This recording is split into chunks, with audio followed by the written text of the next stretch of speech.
15 assets that are making people rich. It is a well-known fact that wealthy people possess many assets that fetch them both passive income and active income, and they just don't spend on one source of income. Most people want to amass wealth, and for that to happen, you need to acquire knowledge on the types of assets to invest in. Acquiring this knowledge not only helps you amass wealth, but also prevents you from buying liabilities, thinking they are assets. Before we jump right into the 15 assets that are making people rich, we have to understand what an asset is. An asset is an item or property owned by a person or company regarded as having value and available to meet debts, commitments, or legacies. While a liability is a thing whose presence is likely to put one at a disadvantage, that is, liabilities take money out of your pocket. Welcome viewers to another wonderful video presented by Thinkrich Media. If you're new here, thanks for watching. Please don't forget to subscribe and turn on notifications so as not to miss any of our new videos. Number 1. Stocks. A stock is a share of company held by an individual or group. When you have to buy the stock of a company, you're effectively buying an ownership share in the company.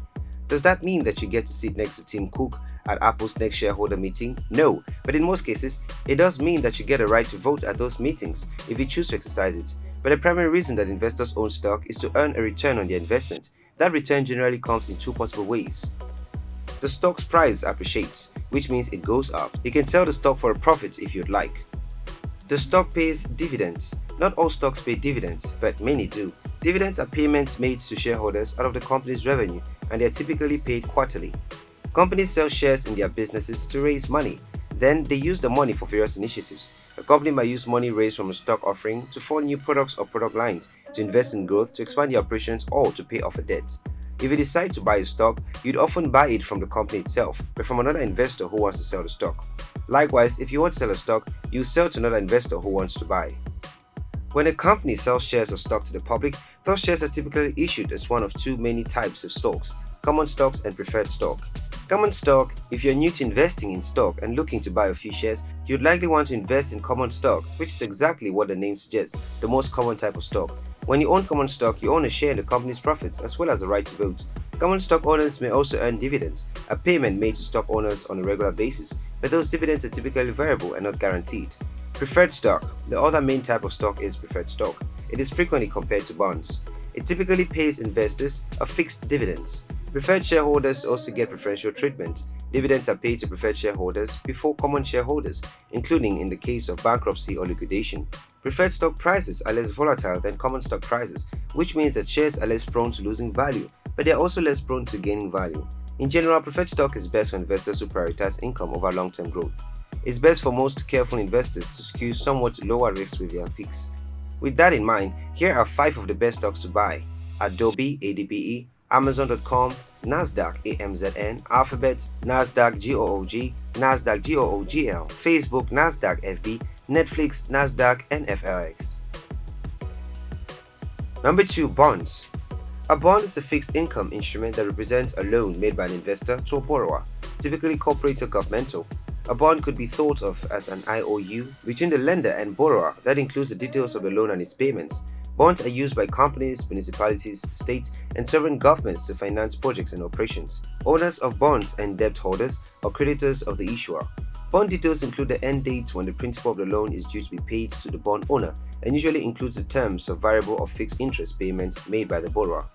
Governments at all levels and corporations commonly use bonds in order to borrow money.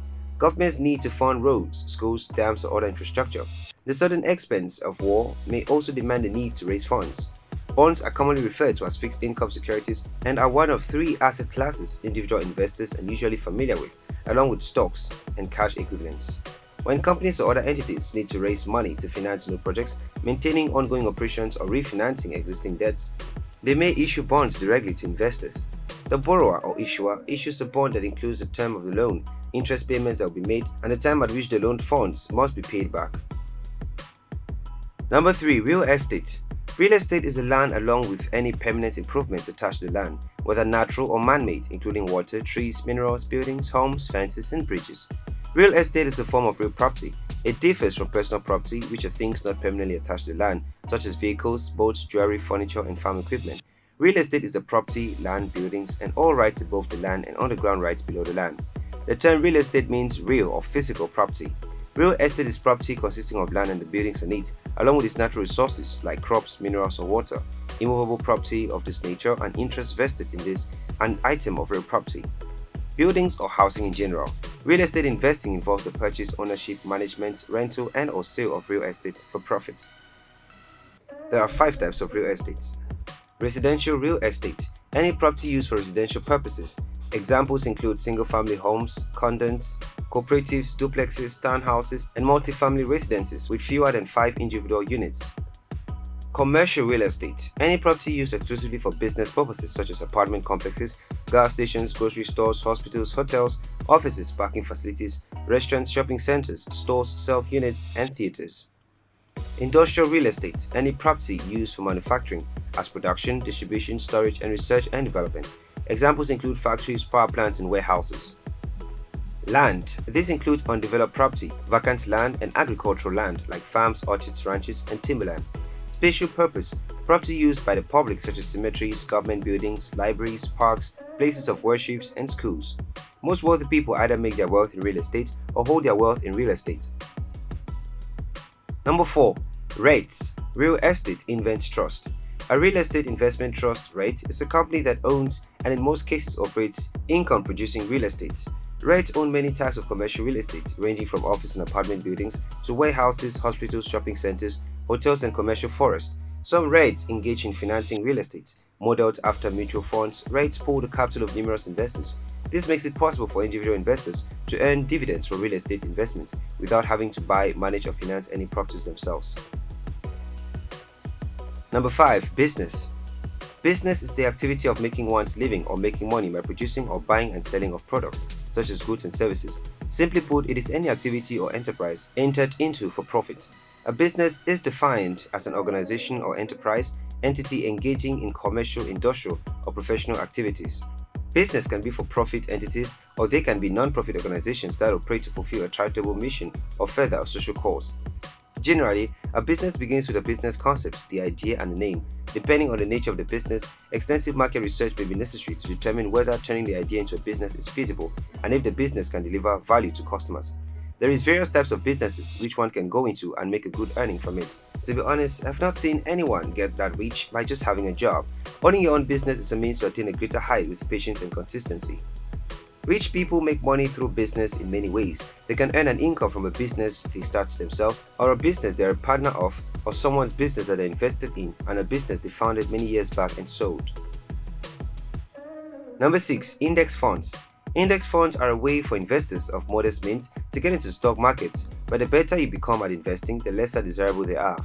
In short, an index fund is simply a mutual fund where instead of a portfolio manager making selections, the capital allocation is delegated to whoever determines the index methodology. When investors buy an index fund, they can get a well-rounded selection of many stocks in one package without having to purchase each individually. And because these funds simply hold all the investments in a given index versus an actively managed fund that pays a professional to do stock picking, management fees tend to be low. The result, higher investment returns for individual investors. Number 7. Patents, trademarks. Copyright, patent, trademark are all different types of intellectual property, IP. Although the 3 types of IP are very different, people often confuse with them. The primary goal of the patent law is to encourage innovation and commercialization of technological advances. Patent law incentives investors to publicly disclose their inventions in exchange for certain exclusive rights. A patent protects inventions. According to the USPTO, United States Patent and Trademark Office, a trademark is a word, phrase, symbol, and a design that identifies and distinguishes the source of the goods of one party from those of others. A service mark is a word, phrase, symbol, and/or design that identifies and distinguishes the source of a service rather than goods. Examples include brand names, slogans, and logos. Number 8. Digital products.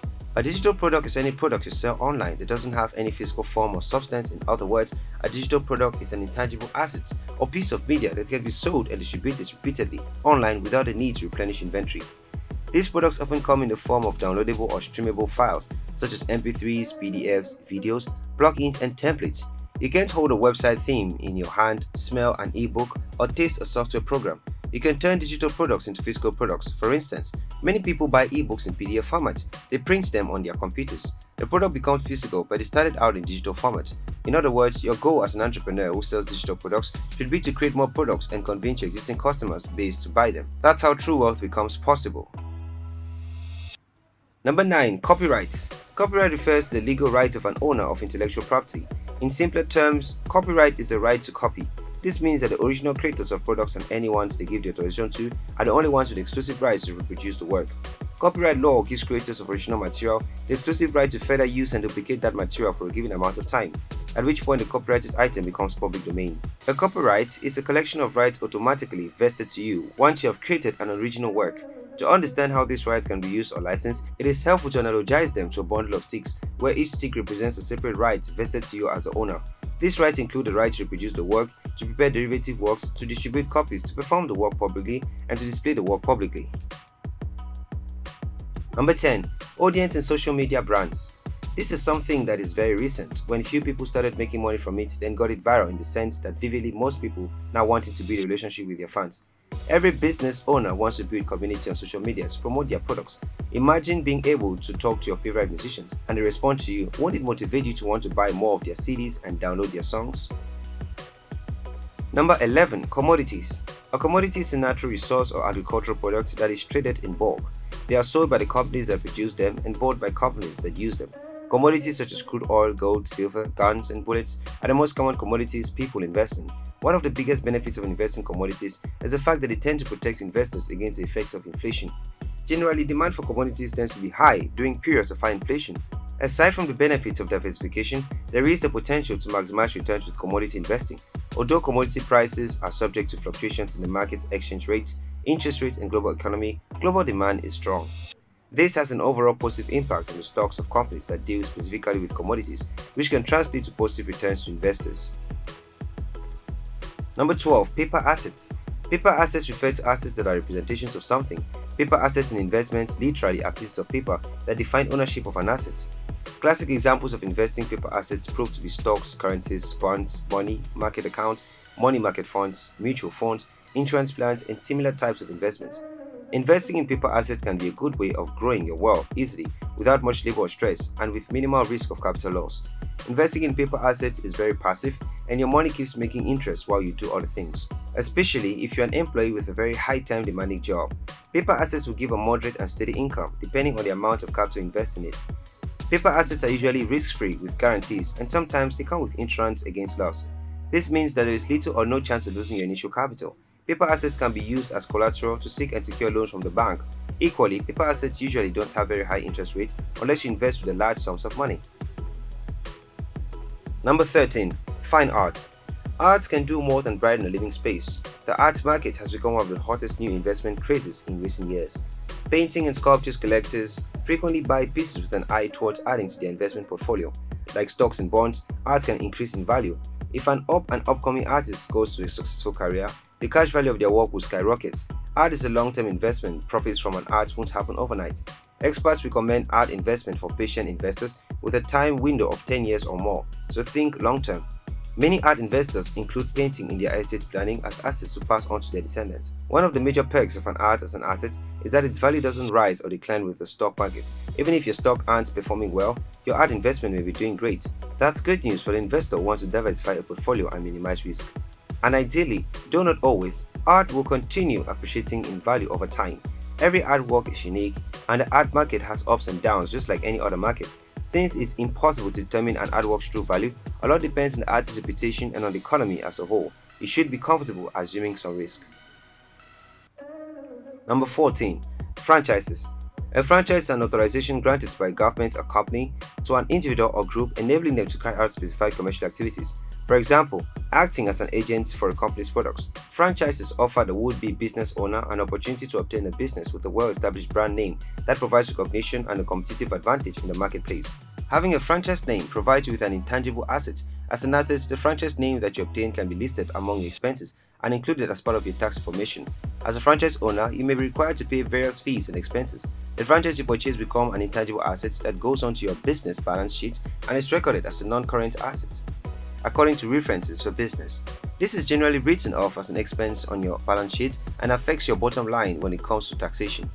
The reason that this intangible asset can be recorded in this way is because there is generally some type of fee associated with a franchise.